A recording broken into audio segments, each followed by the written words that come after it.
From the point of view of sports training, which infrasternal angle would be more efficient at generating force versus absorbing force? That's an outstanding question. So let's see what's crack-a-lackin' with that. Force absorption is any type of eccentric action. So if I'm, dropping down to go land after a jump, I have to induce eccentric forces throughout my body. Flip-flop that if I'm doing force production. Force production is more concentric bias because the muscles have to concentrically contract to move me in a desired direction. This also happens at the ventral cavity.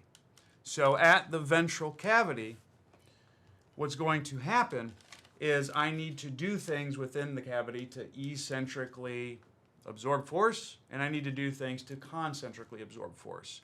So how do we stratify that between narrow versus wide infrasternal angles? Well, I'm glad you asked. The way that you do that is by ensuring that as you eccentrically absorb force, the pelvis is going to have to counternutate. That's going to be biased towards a narrow infrasternal angle presentation. Flip-flop that with a wide. A wide has more of a concentric bias throughout their ventral cavity. So they're going to be more nutated in nature. So therefore, they're going to be better at force production. That's assuming that there are no other secondary compensations at play, which is a poor assumption to make because most people, more often than not, are concentrically biased or have secondary compensations. So basically, you got to think of it this way. If I can't counternutate the sacrum, if I can't get an inhaled position at the ventral cavity proper, so I can't get any posterior expansion, I really can't expand anywhere, you're not going to be good at absorbing force. On the flip side, if you can't create concentric tension in specific areas, you're not going to be good at producing force. So if a narrow, for example, has restrictions in flexion, abduction, external rotation, you see the knees knock when they go ahead and drop down into a squat or a jump, chances are they stink at absorbing force as well. The fix then would be to teach them ways to absorb or produce force depending on what the restriction is. So for example, and I think jumping is a very easy way to think of this.